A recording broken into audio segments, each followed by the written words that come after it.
dia. Conheço a maioria de vocês, mas para quem não me conhece, eu sou a Lia Glá, gerente sênior de educação da Fundação Telefônica Vivo. Sejam todos bem-vindos e bem-vindas a esse nosso encontro de aprendizagem híbrida, evidências e experiências e discussões para o seu potencial no Brasil. Esse evento é uma realização da Fundação Telefônica Vivo, do Dados para um Debate Democrático na Educação e do Transformative Learning Technologies Lab, da Universidade de Colômbia, que a maioria conhece como TLTL. Estamos muito felizes em receber todos vocês aqui hoje para fazermos esse debate super relevante e construtivo sobre o tema da aprendizagem híbrida. As discussões sobre a aprendizagem híbrida elas ganharam muita força a partir de 2020, com a pandemia da Covid-19, que acelerou a inclusão da educação nesse âmbito virtual. Nesse cenário de isolamento social, a tecnologia se tornou uma aliada de professores e estudantes, mas ela também expôs e agravou ainda mais as desigualdades na educação brasileira.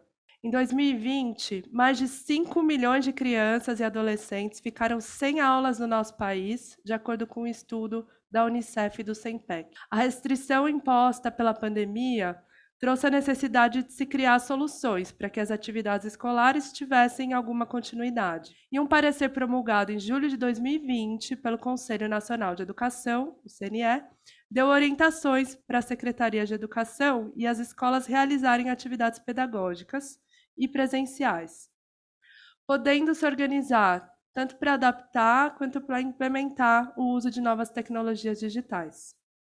Como resultado dessa medida, vimos diferentes ações acontecendo nas escolas.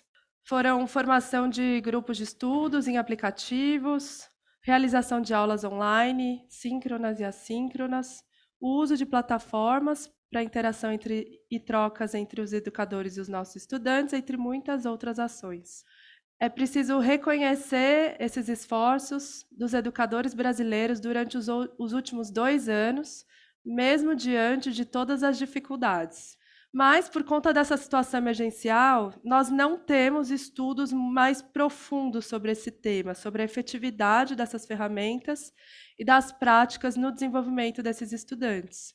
Agora, com o retorno às aulas presenciais e passado esse período mais crítico da pandemia, é importante utilizar a tecnologia para potencializar e democratizar a aprendizagem com qualidade e com equidade no Brasil. O uso da aprendizagem híbrida ela precisa acontecer, mas com parcimônia, para que as desigualdades não sejam ainda mais intensificadas. E é por isso que é incontestável a urgência dessa discussão sobre a aprendizagem híbrida e sobre a integração dessas tecnologias à educação pública no Brasil, entendendo de que maneira é possível consolidar os aprendizados, de um lado, e aprender com recomendações para que nós possamos migrar das práticas emergenciais adotadas durante a pandemia para um uso efetivo num regime mais permanente. Nós consideramos esse encontro um grande passo para avançarmos nesta agenda e nas próximas horas vamos apresentar os principais resultados de um estudo que traz recomendações chamado Política Educacional, Aprendizagem Híbrida, orientações para regulamentação e adoção com qualidade e equidade. Teremos mesas de debate com representantes de conselhos e redes de ensino e especialistas na área de educação, que vão agregar muito para essas discussões, trazendo inclusive casos práticos. Assim, buscaremos entender como as experiências nacionais também podem contribuir com esta agenda. O nosso objetivo hoje é realizar um debate rico, que possa gerar subsídios para a formulação de políticas públicas bem fundamentadas, consistentes e que promovam uma educação pública, equitativa e de qualidade no Brasil. Antes das mesas de debate, nós teremos 3 falas iniciais, do Renato Gasparetto, que é o nosso vice-presidente de Relações Institucionais e Sustentabilidade da Vivo, do Antônio Bara Bresolin, que é diretor executivo do D3E, e do Paulo Blinkstein, professor da Universidade de Colômbia, também diretor do TLTL. Para começar, gostaria de chamar o Renato Gasparetto aqui ao palco. Seja bem-vindo. Bom, muito bom dia. Realmente é uma honra recebê-los aqui na nossa casa, na Vivo. E eu diria assim que não existe talvez um ambiente mais propício para ter esse debate do que numa empresa que tem uma fundação voltada justamente a criar essa aproximação entre a discussão e a reflexão do digital no ambiente da educação. Em nome da diretoria da Vivo e também da Fundação Telefônica Vivo, eu gostaria de endereçar algumas palavras aqui, dizendo que a discussão da aprendizagem híbrida é importante e urgente para a educação. Trabalhar a favor da educação pública é o foco da Fundação Telefônica Vivo. Ao longo dos últimos 2 anos, nós estamos discutindo esse tema intensificadamente dentro da Fundação e buscando caminhos. A pandemia, evidentemente, ela aproximou e trouxe a valor presente talvez desafios que a gente vivenciasse daqui 2 ou 3 anos. Mas, de qualquer maneira, há 23 anos a Fundação, voltada para essa questão da educação na escola pública, volta-se cada vez mais à questão da digitalização. Digitalizar para aproximar é o propósito da Vivo. Educar para transformar é o propósito da Fundação. E eu creio que esse debate hoje vai ser absolutamente fundamental para que essa ponte seja realizada. Eu diria que também a pandemia, ela trouxe uma reflexão, estamos conversando há pouco aqui, o que primeiro leva à solução desse grande desafio? É equipamentos?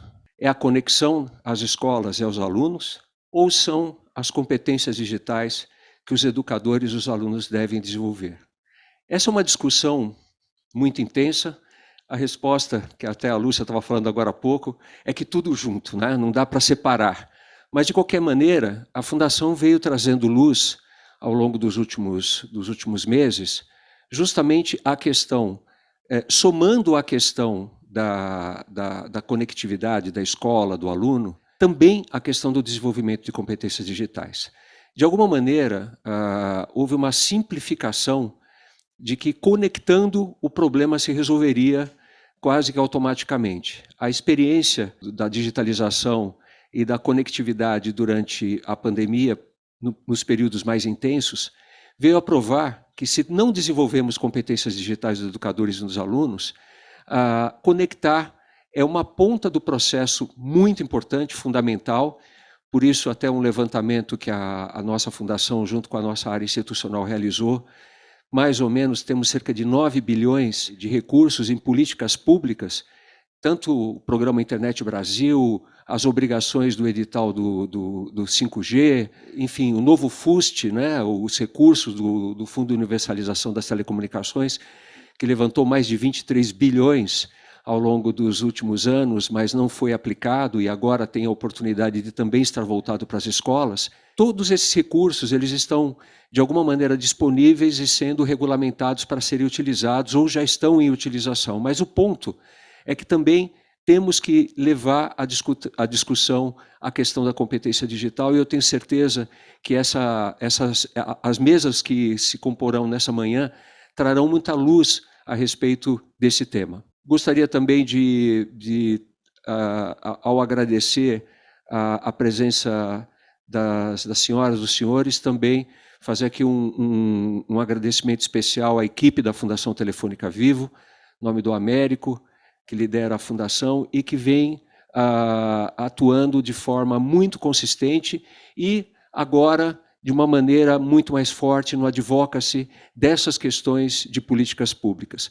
A gente entende que, em paralelo a ter programas como o Escolas Conectadas, que leva cursos no formato de AD para professores, inclusive bastante reconhecido, nós temos também outras funções que também levam à necessidade de trazer luz para o debate da digitalização na escola pública, e esse aqui é exatamente esse evento. Para terminar, gente, só um rápido relato que nós tivemos aí um trabalho bastante intenso ao longo do ano passado, em que alguns dos presentes participaram de forma bastante intensa na criação do curso de Ciência de Dados.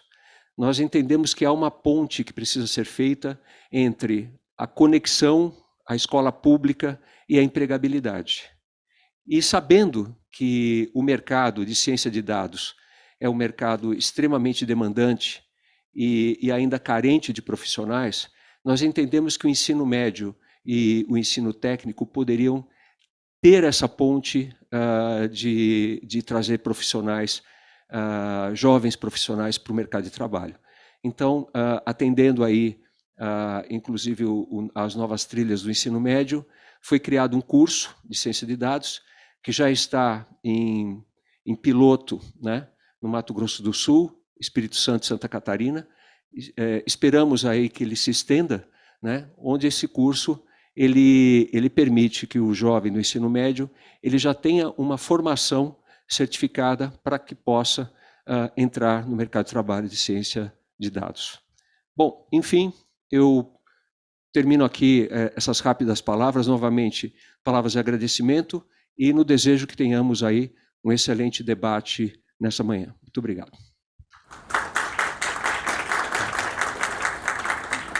Obrigada, Renata. Agora gostaria de convidar o Antônio Bresolim, para me fazer uma fala também.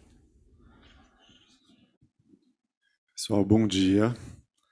É um prazer estar aqui com amigos e parceiros comprometidos com a promoção de uma educação pública de qualidade para todas e todos os estudantes brasileiros. Durante o período da pandemia, as redes vivenciaram da melhor maneira possível, dadas as condições e restrições impostas, o que chamaram de ensino híbrido. A gente está vivendo agora um momento diferente da pandemia do Covid-19. As escolas estão abertas, a população está majoritariamente vacinada e a gente está aqui reunidos presencialmente em um evento. E que bom! Mas a pergunta que fica é qual o papel das tecnologias para uma educação com equidade, né? De que forma a aprendizagem híbrida pode efetivamente contribuir para o desenvolvimento e para a autonomia dos nossos estudantes. Uma pesquisa divulgada na semana passada pelo Todos pela Educação e pelo Itaú Social, feita com diretores de escolas públicas, destaca que para 83% deles, o que a pandemia trouxe de novo e que deve permanecer é justamente o uso da tecnologia. Tem uma enquete que está atualmente em andamento no site da Nova Escola, também com professores e diretores. E para 86% dos respondentes, o uso da tecnologia pode apoiar ou é crucial no processo de desenvolvimento do ensino e aprendizagem. Então, novos modelos de ensino e aprendizagem precisam ser debatidos com profundidade, com calma, diferentemente das decisões que foram tomadas durante a implementação do ensino remoto de forma emergencial. A gente percebe a necessidade de entender a melhor forma de lidar com a aprendizagem híbrida e é necessário identificar, valorizar o que foi feito no contexto emergencial. Mas a gente ainda precisa aprimorar e pensar quais são os melhores caminhos para a gente seguir a partir de agora. A trajetória por esses caminhos precisa ser guiada por evidências. O Dados para um Debate Democrático na Educação, o D3E, colabora para esse debate educacional e para a qualificação do uso de conhecimento científico no desenvolvimento de políticas educacionais que promovam uma educação equitativa e de qualidade no Brasil. O D3E foi criado em 2018 como um projeto do Lehman Center da Universidade de Stanford e tendo como inspiração um trabalho que há mais de 40 anos está sendo desenvolvido no estado da Califórnia, a criação de pontes entre a universidade, a pesquisa e as políticas de educação. Ainda recente aqui no Brasil, essa iniciativa também está crescendo. No final de 2020, o D3E vira uma associação sem fins lucrativos e a gente passa a fortalecer as parcerias com a academia, com as organizações da sociedade civil e com o setor público. A gente atua prioritariamente em 4 frentes: na sistematização e produção de evidências, na comunicação e no uso desses dados que são gerados, na articulação com o legislativo e com o executivo para qualificar a demanda e o uso das evidências, e na aproximação como uma via de mão dupla entre a pesquisa e a política de educação. Alinhado aos valores de diversidade, inclusão e igualdade, que são essenciais ao desenvolvimento sustentável e ao amadurecimento da democracia no Brasil, a nossa associação atua por meio de parcerias com instituições, pesquisadores, professores de diferentes organizações, também empenhados em conduzir pesquisas e comunicar trabalhos acadêmicos para interpretar o cenário da educação brasileira e adaptar estudos internacionais com base no nosso contexto. É porque queremos colaborar com o aprimoramento do debate educacional e para qualificar o uso do conhecimento científico no desenvolvimento das políticas de educação que a gente está aqui hoje com vocês, promovendo esse encontro em parceria com outras organizações e estimulando a troca e a colaboração entre diferentes áreas de conhecimento e os seus diversos atores. Como a Lia já falou, vocês vão conhecer em primeira mão as recomendações do relatório de política educacional que a gente desenvolveu em parceria com o TLTL, com a Fundação Telefônica. Mas, principalmente, a ideia aqui hoje é que vocês também ajudem no aprofundamento desse debate. Os desafios são imensos e a gente não vai fazer nada sozinho. Deputados e senadores estão às voltas com projetos de leis, emendas, decretos, referentes aos temas relacionados à aprendizagem híbrida. A gente pretende ampliar esse diálogo, que inicia aqui hoje, em momentos futuros, mas envolvendo também os estudantes, professores, os diretores, técnicos de secretarias, outras secretarias de educação e mais pesquisadores. A gente precisa mapear ainda o que a gente quer entender, o que a gente precisa fazer para aprofundar e dar os próximos passos. Eu agradeço a generosidade e o interesse de todos vocês em qualificar esse debate tão importante e desejo uma ótima manhã de trabalho para todos nós. Obrigado. Obrigada, Antônio. Agora nós vamos ver um vídeo com uma fala do Paulo Blinkstein e depois a gente começa a primeira mesa. Olá a todos e a todas. Prazer estar aqui com vocês virtualmente nesse evento. Meu nome é Paulo Blinkstein. Eu sou professor na Universidade de Colômbia e dirijo o Transformative Learning Technologies Lab, que é um laboratório que começou na Universidade de Stanford em 2009 e agora há 3 anos está na Universidade de Colômbia, aqui no Teachers College, que é a escola de educação da Universidade de Colômbia. Nesses 12 anos, o laboratório trabalhou em mais de 20 países, a gente tem mais de 250 publicações acadêmicas e somos hoje o 3º laboratório do mundo com mais publicações em ciências da aprendizagem. E eu digo isso porque, claro, que pesquisa é uma parte muito importante do que a gente faz. Quando a gente desenha uma solução e implementa, a gente está sempre coletando dados, pesquisando e refinando as soluções baseado nesses dados que a gente coleta. O laboratório estuda como as crianças constroem o conhecimento, mas de uma forma diferente do que muitas vezes acontece nas escolas. A gente quer que as crianças criem seu próprio conhecimento interagindo com tecnologias construcionistas, ou seja, tecnologias que não estão tentando ensinar a criança, mas a criança que está tentando criar com a tecnologia. Então, por exemplo, a programação de computador, a robótica, experimentos científicos, experimentos de engenharia, todas essas formas de interagir com tecnologia, onde a criança está criando alguma coisa, fazendo um experimento, inventando, criando hipóteses, criando teorias, todos esses tipos de experiências são as experiências que a gente tenta construir no laboratório. Para isso, a gente cria tecnologias. Então, por exemplo, a gente criou a primeira placa de robótica de código aberto do mundo, há muitos anos atrás. A gente criou alguns dos primeiros espaços maker do mundo também, que também é um espaço de criatividade, de construção, de invenção. E a gente cria software, a gente cria kits de experimentação científica, kits de engenharia e os currículos e as atividades que vão com esses materiais todos. Então, eu sempre gosto de lembrar de uma frase do Seymour Papert, que ele fala que o que ele queria não era que o computador programasse a criança, mas era que a criança programasse o computador. Então esse um pouco é o princípio do trabalho que a gente faz. Agora, uma outra parte importante do trabalho é que essas tecnologias construcionistas, essas tecnologias de robótica, de programação, de experimentação, elas já existem em muitas escolas do mundo. As escolas privadas, as escolas particulares, já têm todas essas tecnologias. As escolas públicas não. Então, a gente está num mundo desigual, onde as escolas particulares privadas estão na educação do século XXI já, e as escolas públicas ainda estão no século XIX, ainda estão usando, enfim, as pedagogias, as técnicas, as tecnologias antigas, mais instrucionistas. E uma coisa importante para a gente no laboratório é democratizar essas tecnologias construcionistas. Então, não adianta a gente ter 1% das escolas onde os alunos têm liberdade de criar, de inventar, tem espaço maker, tem robótica, tem sala de artes, tem habilidades do século XXI, se 99% das crianças estão aprisionadas no modelo antigo, né? Então, o que a gente tenta fazer são tecnologias de baixo custo para que isso seja democratizado. Então, por isso que eu falei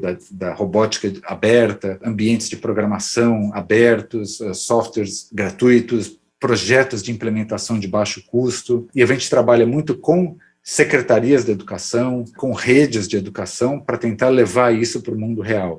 Então, a gente tem uma equipe inteira no laboratório que faz o que a gente chama de Research to Practice, ou seja, pesquisa para prática, que é uma equipe que implementa isso nas escolas em vários países do mundo, no Brasil, na Tailândia, a gente já trabalhou no México, na Dinamarca, na Finlândia e em vários outros países. Então, para a gente, o que é importante é desenhar essas tecnologias que dão para os alunos empoderamento, agência, centralidade no processo de aprendizagem e democratizar essas tecnologias, porque não adianta nada a gente ter tudo isso na mão de poucos. E a gente faz esse trabalho tanto no desenho de tecnologias que já são pensadas para a escala, para o baixo custo, quanto em implementações que a gente faz pelo mundo. Então, para a gente, esse tema da educação híbrida é importante porque a gente pode levar, por meio da educação híbrida, dependendo da fórmula que a gente adote, essa democratização das tecnologias centradas no aluno para mais crianças, para mais adolescentes nas nossas redes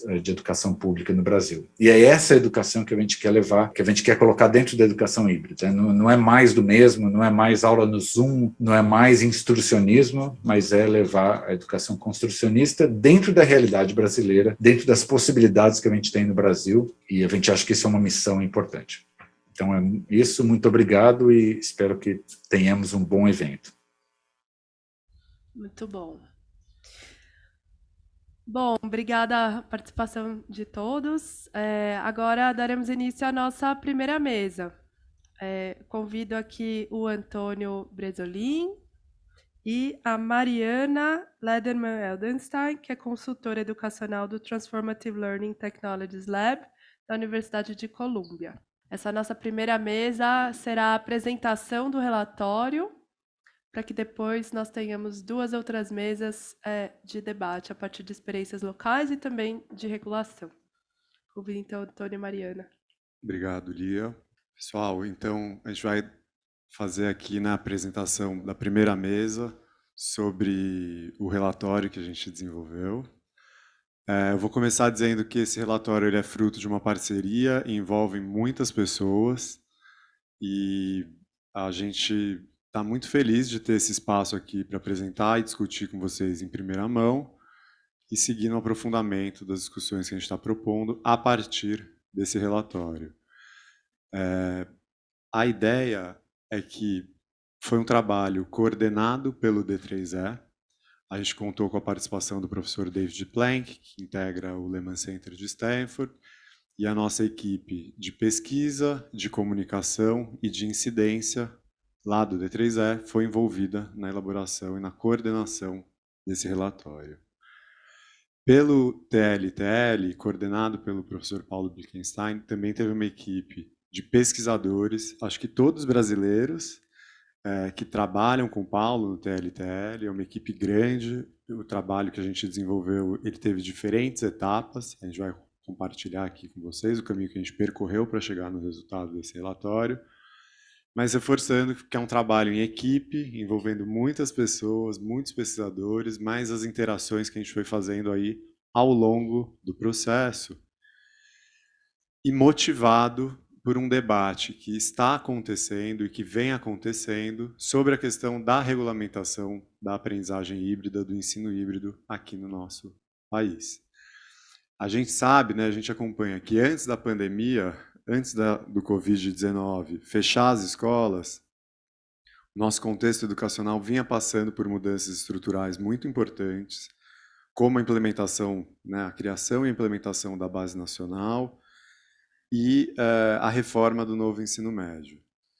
E a gente viu que durante a pandemia o ensino não presencial foi regulamentado e permitido de uma maneira emergencial, mas as discussões sobre projetos de leis para que o ensino híbrido fosse composto, né, e estimulasse a implementação do novo ensino médio e apoiasse o processo de implementação da BNCC, foi sendo discutido aí ao longo dos últimos meses, e foi essa a grande motivação para a gente elaborar o relatório.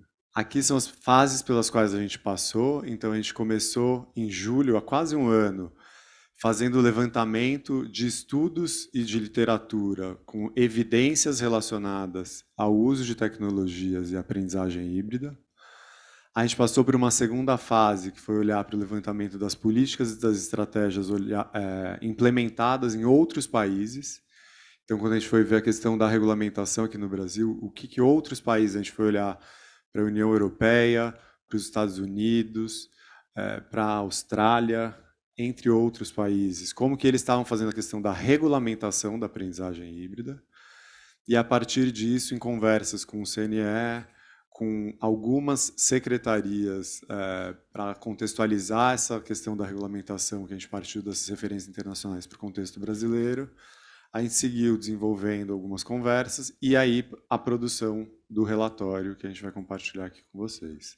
Eu vou passar para a Mariana, então, falar um pouco dos desafios relacionados à elaboração do relatório. Obrigada, Lia. Obrigada, Tom. O primeiro desafio que a gente encontrou foi a questão da nomenclatura, né? Como que a gente vai chamar isso que durante a pandemia recebeu tantos nomes, né? Ensino híbrido, educação híbrida, aprendizagem híbrida. E o que a gente percebeu é que esses nomes muitas vezes são muito vagos, né? A gente não tem uma definição ainda do que eles realmente e exatamente representam. E a gente nota a necessidade da gente discutir mais sobre esse assunto e chegar em definições. A gente traz aqui, são 4 dimensões, que quando a gente fala de aprendizagem híbrida, a gente precisa estar considerando. Então, a questão espacial, a questão temporal, a questão metodológica e a questão da mediação.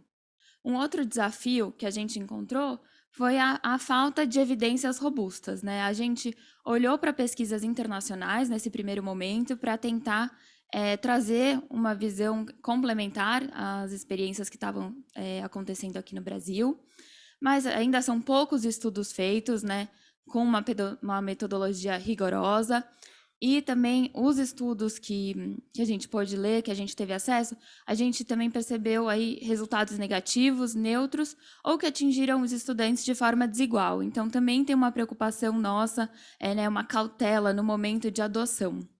E, para além disso, né, pensar, agora que a gente está num momento melhor de pandemia, o que a aprendizagem híbrida pode, né, complementar. Então, a gente ainda está num momento de muitas dúvidas e incertezas.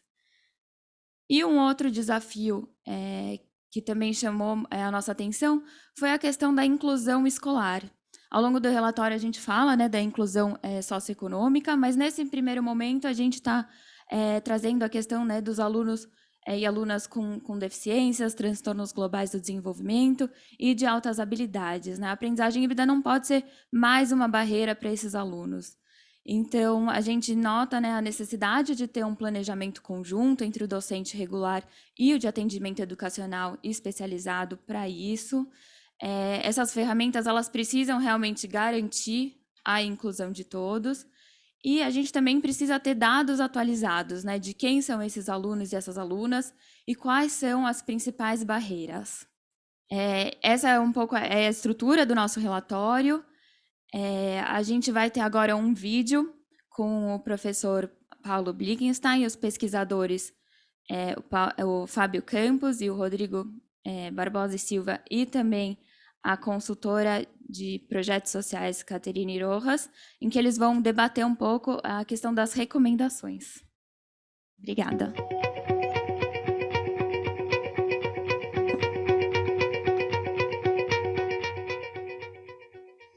Oi, pessoal, eu sou a Caterine Rojas e eu estou aqui com o Paulo Blickstein, Rodrigo Barbosa e o Fábio Campos, do TLTL. Muito bem-vindos ao encontro Aprendizagem Híbrida, Evidências, Experiências e Discussões sobre seu potencial no Brasil. Muito obrigado, Catei, obrigado também para todos que estão no evento. É um prazer estar aqui com vocês. Oi, agradeço, Caterina, é um prazer estar aqui discutindo com vocês, com os colegas e com todo mundo que está nos assistindo no evento. Oi, Catê, obrigado a você, obrigado à Fundação Telefônica Vivo e legal poder participar desse evento aqui com vocês. Obrigado pelo convite. Obrigada. Eles são os autores da pesquisa Aprendizagem Híbrida, Orientações para Regulamentação e Adoção com Qualidade, Equidade e Inclusão. Vamos entender com eles mais detalhes sobre essa pesquisa, começando com o Paulo. Paulo, sabemos que vocês encontraram desafios no momento de estruturar a pesquisa sobre aprendizagem híbrida.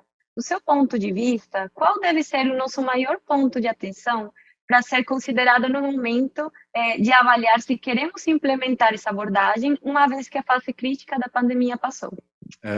Eu acho que a principal preocupação que a gente tem que ter é a precarização do ensino público, precarização do trabalho do professor. Uma outra preocupação que eu acho que a gente tem que ter é de fazer experimentos com as escolas públicas sem evidência, sem pesquisa. O que está acontecendo em muitos sistemas hoje em dia é uma perda de qualidade disfarçada de transformação digital. A educação híbrida de qualidade, se a gente quiser realmente implementar com qualidade, ela vai ser mais cara que a educação presencial, porque você tem que fazer a educação presencial e a educação adicional híbrida. Você precisa construir dois sistemas. Hoje em dia, a gente não tem nenhuma evidência em nenhum lugar do mundo de que as crianças em idade da educação básica possam aprender à distância os conteúdos da escola. Existem muitas organizações, muitos atores nesse ecossistema que, de certa forma, estão usando um pouco essa linguagem da educação híbrida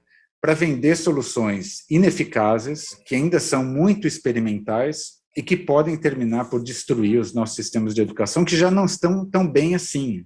A gente acha que a educação híbrida, depois da pandemia, ela não pode ser uma educação à distância glorificada, né? Ela tem que ser uma coisa realmente que complemente a educação na escola. Ela não pode substituir a hora-aula na escola, ela tem que ser complementar à educação na escola.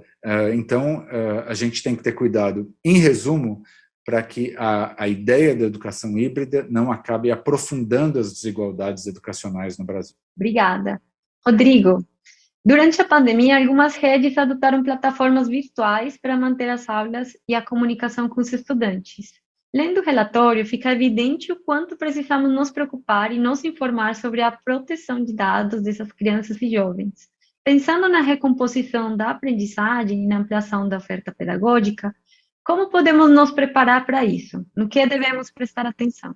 Olha, Catê, o Brasil já tem nos últimos anos, especialmente com o Marco Civil da Internet e a Lei Geral de Proteção de Dados Pessoais, criado um arcabouço jurídico muito forte para a proteção individual de todas as pessoas que estão utilizando sistemas da internet e até sistemas fora da internet, como a própria Lei Geral de Proteção de Dados Pessoais fala.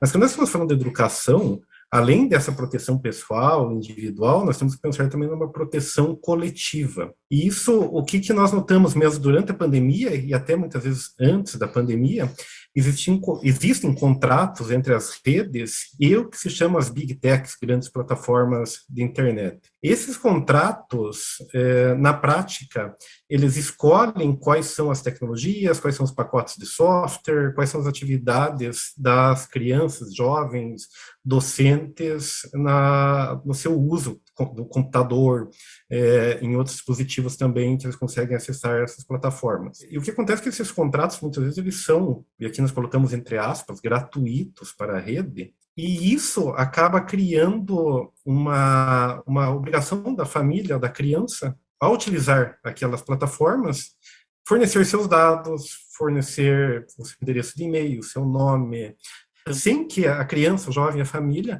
tenha um controle sobre se querem fornecer esses dados, de que forma dados que são fornecidos ao sistema são processados e sem um poder de auditoria, principalmente para o poder público. Então, isso é um ponto de atenção muito forte. Então, o relatório aponta claramente que quanto mais aberto for o processo de contratação através de editais públicos e quanto melhor, mais for facilitado o controle público, ou seja, a auditoria e também a checagem, a própria prestação de contas da plataforma para a autoridade que a contrata, nós estaríamos assim apontando para uma proteção melhor de crianças, jovens, adolescentes e docentes na educação. Obrigada. Fábio, o relatório apresenta um modelo que divide de maneira bem clara quando e como devemos lançar mão de estratégias de aprendizagem híbrida. As situações são emergencial, recomposição de aprendizagem e ampliação da oferta pedagógica. Ao olhar para a ampliação, o que deve ser garantido para que a educação no país melhore e traga oportunidades inclusivas e equânimes? De fato, nem tudo pode ser referenciado à pandemia, né? Então, uma das coisas que o relatório traz é uma pergunta de como é que eu poderia usar todos os aprendizados que a gente tem até agora da aprendizagem híbrida para pensar para frente, para pensar em como ampliar a oferta pedagógica para o aluno. Eu até vou olhar para o Paulo, a gente estava tendo uma conversa no laboratório ontem sobre a diferença entre ampliar o que a sala de aula faz ou reorganizar completamente a forma de um aluno aprender. Se eu só uso a aprendizagem híbrida, ou o que ela pode trazer para ampliar o que já acontece na sala de aula, professor apontando para o aluno e falando, a gente vai invariavelmente cair em curso digital, EAD. Agora, é claro que a gente tem que ter uma série de cuidados quando a gente vai pensar nessa ampliação pedagógica. Uma delas é a privacidade, né? A gente tem que tomar muito cuidado com a privacidade de dados, como o próprio Rodrigo já falava. A gente tem que pensar na equidade, nem todo mundo tem o mesmo acesso a recursos digitais. A gente tem que pensar no formato, né? A gente não está falando de substituir o tempo do professor. Então, eu vou te dar uma atividade de aprendizagem híbrida e eu, professor, estou sendo substituído. Não é isso que a gente propõe. Uma quarta atenção é o tempo. Às vezes, leva mais tempo você produzir algo assim. E, por fim, curadoria desses recursos educacionais digitais que vão além da transmissão de conteúdo, elas demandam formação do educador. A gente precisa trabalhar nessas condições para que a gente possa fazer com que a aprendizagem híbrida saia da bolha da pandemia e passe a se tornar algo que é virtuoso para os nossos alunos no Brasil. Muito obrigada. Agora, para finalizar, eu vou fazer uma pergunta aos três. Aí eu gostaria de saber o que vocês destacam de mais relevante no estudo que já impacta a vida escolar dos estudantes. Então, vou começar pelo Paulo.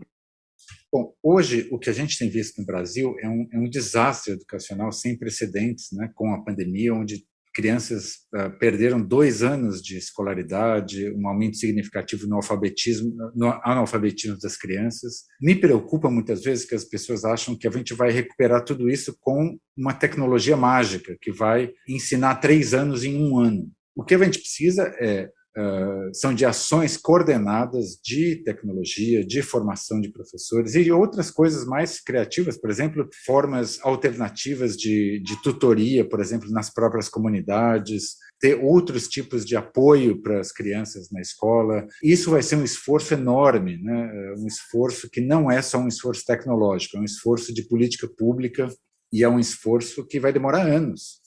A nossa pesquisa mostra que mesmo nos países avançados, na Europa, nos Estados Unidos, tudo isso aconteceu muito rápido. Então, a gente não sabe ainda, não deu tempo de ter pesquisa suficiente para a gente saber como fazer educação híbrida de forma eficaz, de forma consistente e tudo mais. A gente não pode chegar numa rede com 100, 200 escolas e implementar tudo de uma vez, como se a gente soubesse já como fazer isso. Então, a gente vai precisar de muito experimento, a gente vai precisar de pesquisa, de coleta de dados, de análise objetiva, criteriosa, rigorosa dos dados. Além disso, tem um incentivo econômico muito grande para empresas, para redes, para uma série de instituições venderem serviços para as redes públicas com o disfarce, vamos dizer assim, da transformação digital, que tudo que é digital é bom, é moderno, é ótimo, e empurrar produtos que não têm nenhuma evidência de que esses produtos funcionam, né? As nossas crianças não podem ser cobaias de um grande experimento nacional na educação híbrida. A educação híbrida pode funcionar em alguns casos, em algumas circunstâncias, mas a gente não pode usar nossas crianças como cobaias. A gente tem que ter rigor, cuidado para fazer isso funcionar. E para isso a gente precisa, como o Rodrigo, o Fábio estavam falando, de formação. O professor precisa ser formado, a gente precisa redesenhar currículos e tudo mais. Obrigada. Rodrigo?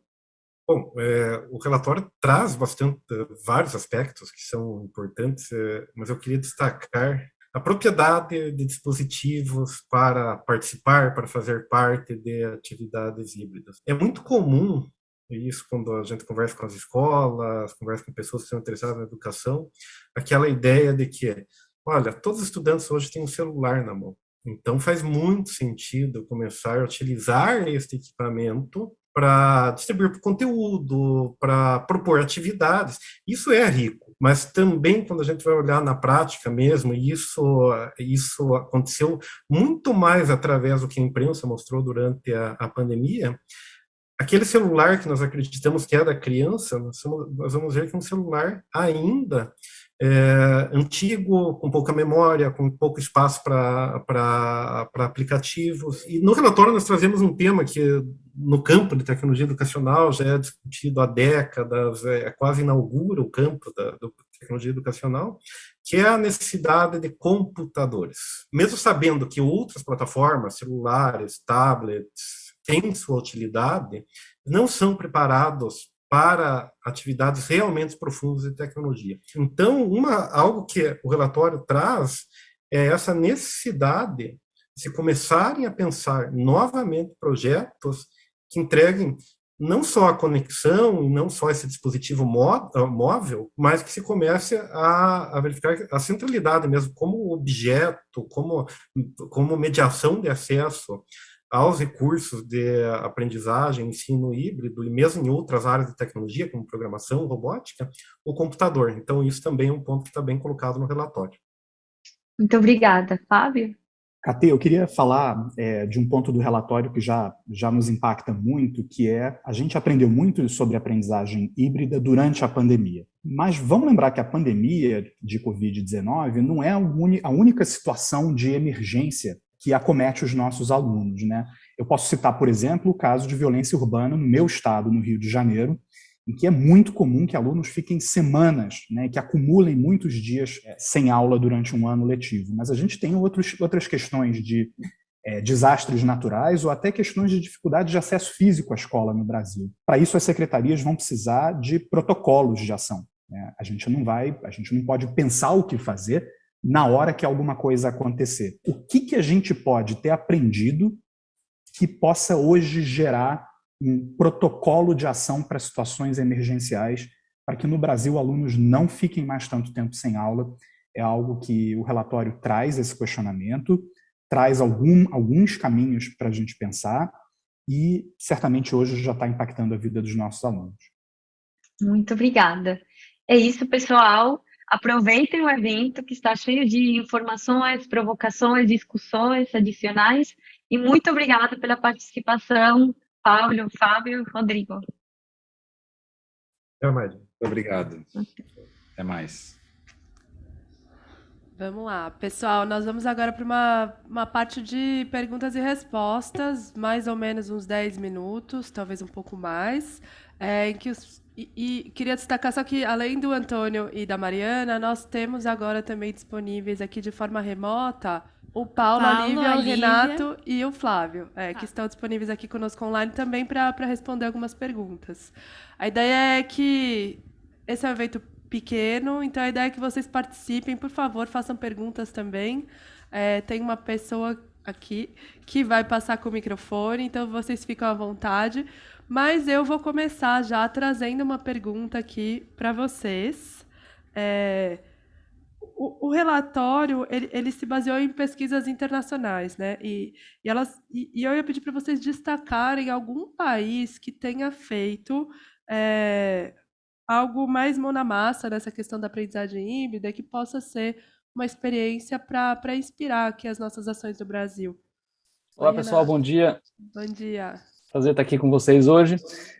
Acho que eu posso começar falando que a aprendizagem mão na massa, né, ela é um tipo de aprendizagem, uma abordagem que se beneficia muito do convívio social também, do convívio com pares, convívio com professores. Então, tudo isso que a gente tem falado, né, no relatório sobre a importância de se estar na escola, de trocar experiências enquanto se faz, tudo isso é muito importante, né? Então, acho que isso é importante a gente ter em mente. Pensando nisso, né, e com esse parêntese, a gente encontrou algumas experiências muito interessantes, claro, com um contexto diferente, né, mas que pode ser uma referência interessante para a gente. Na Austrália, com um projeto que eles têm, que, mais uma vez, né, vem de antes da pandemia, então é uma política que se constrói ao longo dos anos e, com o contexto emergencial da pandemia, ela foi utilizada também como um suporte, que é um programa chamado Science by Doing, e ele traz uma série de experimentos que tem as instruções de como se fazer em casa, com materiais mais baratos e que se encontra à mão, na maioria das casas, e além das instruções de como fazer, algumas questões para reflexão também, que é um aspecto importante, né? Depois que se faz um experimento, primeiro se pensa no que se espera daquele experimento, se cria algumas hipóteses e ao final, né, é desejável que haja uma reflexão sobre o que esse experimento trouxe, quais tipos de aprendizagem, de aprendizado, quais o que se leva para a vida daquele experimento. Então, são aspectos que são destacados nesse programa chamado Science by Doing da Austrália, que é um dos exemplos que a gente encontrou durante esse levantamento. E importante destacar, mais uma vez, né, que é um programa que já vinha de alguns anos, então não foi algo criado da noite para o dia, por lá.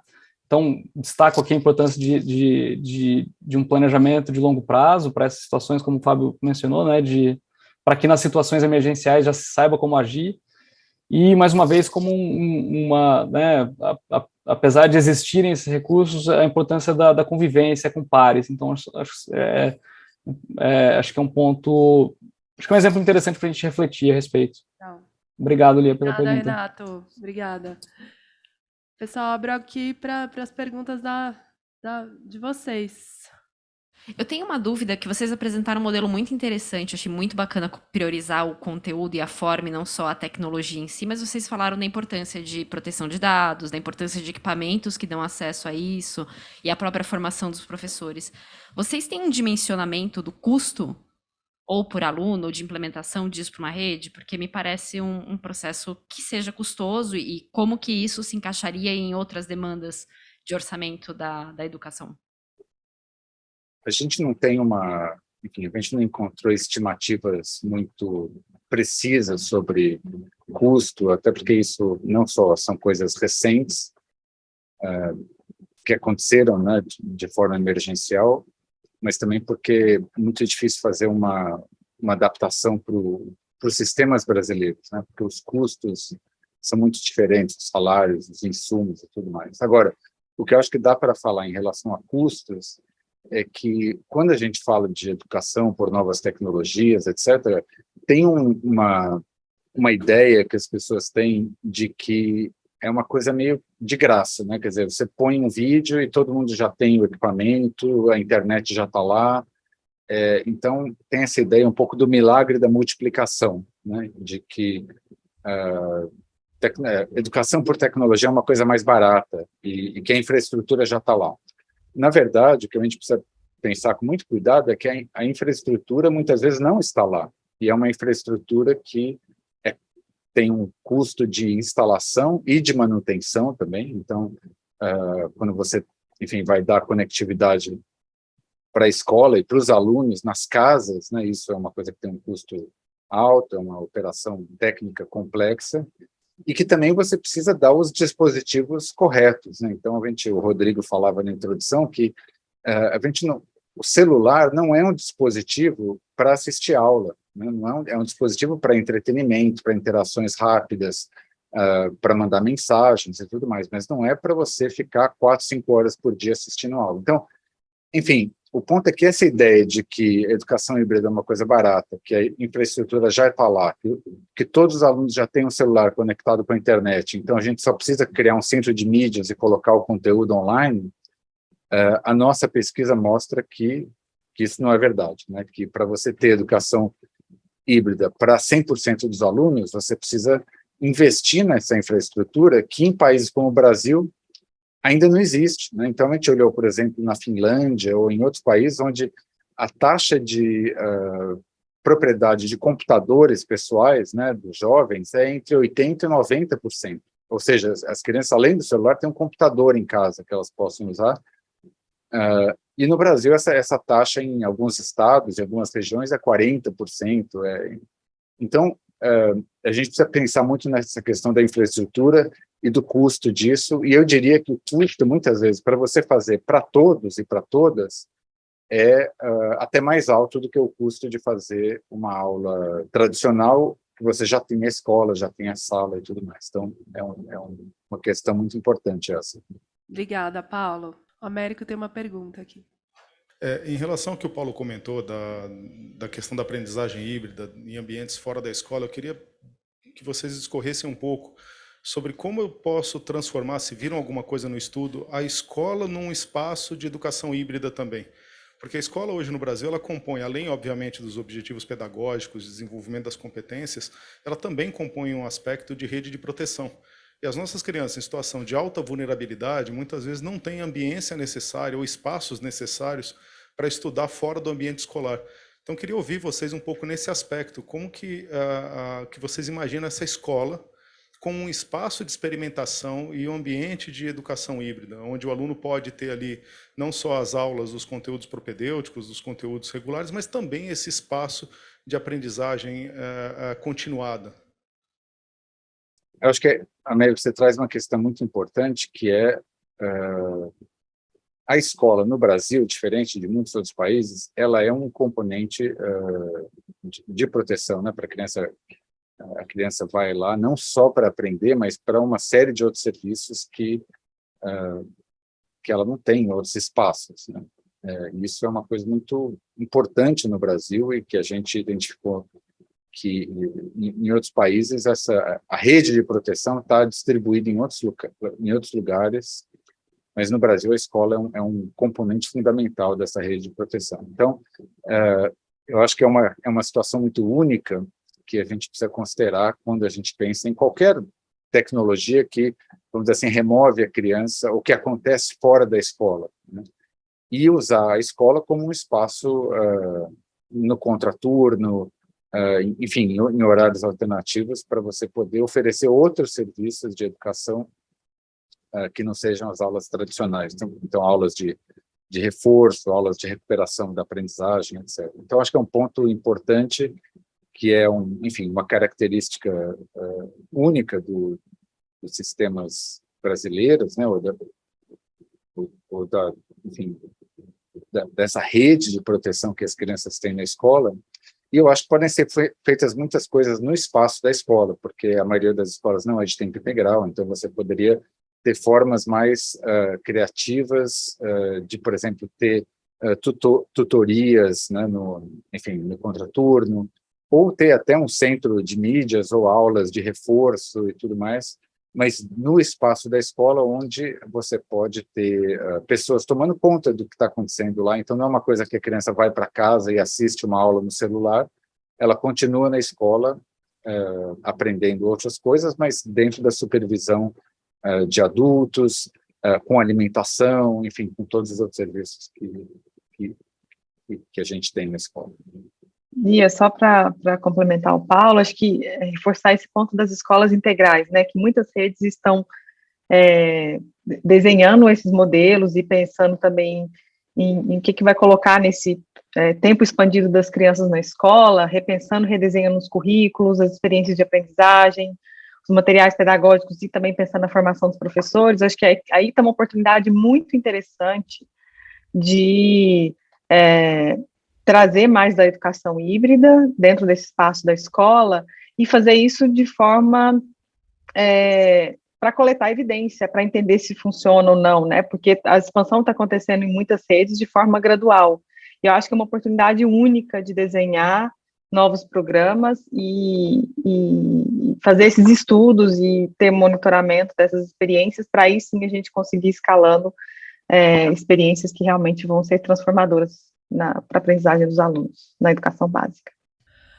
Bom, eu não sei se alguém tem alguma pergunta ainda, se não, tem uma pergunta, Rony? Bom dia a todos. A minha pergunta é muito que já foi falado aqui, em relação a usar a aprendizagem híbrida para recomposição de aprendizagem. Esse é o desafio, porque normalmente é esse estudante que foi mais impactado pela pandemia, porque nível de conectividade, acesso, essa é a minha primeira pergunta. Se dentro do relatório de vocês conseguem observar que é a aprendizagem híbrida com esse estudante, aí muito dentro da fala, que é espacial, a gente vincula a casa, eu concordo que não podemos ter somente a casa como esse vetor, e como que a gente pode trabalhar, observar a aprendizagem híbrida na recomposição da aprendizagem. E o outro é o desafio, né, do Brasil como um todo, que é equipamento, as redes se estruturaram, foram ao mercado, buscaram equipamentos, mas a questão, o desafio maior é a conectividade, é o acesso à internet, principalmente os rincões do nosso Brasil. Eu acho que uma coisa importante que a gente precisa ter em mente é que transformação digital não é uma coisa necessariamente positiva, né?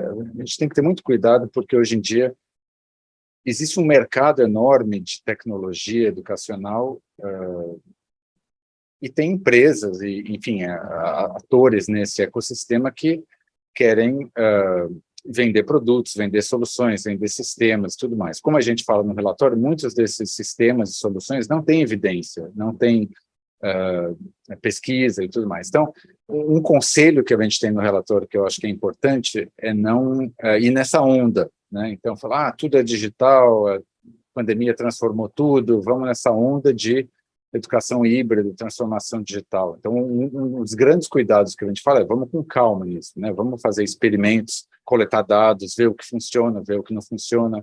E, principalmente, acho que isso é um ponto muito importante que você traz, ter um olhar muito realista e muito honesto com a infraestrutura que existe nas escolas e nas cidades brasileiras. Então, a gente não pode achar que a gente está na Finlândia, está em Singapura, onde 90% dos alunos têm computador, têm internet e tudo mais, e achar que, enfim, a gente vai usar o mesmo tipo de solução, né? Então, quando você fala da recomposição da aprendizagem, por exemplo, a gente precisa olhar a infraestrutura que existe e desenhar coisas que funcionem para isso. Então, não vai ser o aluno em casa, no seu próprio quarto, com o seu próprio computador, com a banda larga, porque isso não existe para 20%, 30% dos alunos, mas talvez sejam soluções, por exemplo, num centro comunitário. Então, acho que é importante ser realista e honesto com o que existe nas escolas, tentar usar da melhor forma possível a infraestrutura que a gente existe, e eu acho que é importante que as redes procurem, não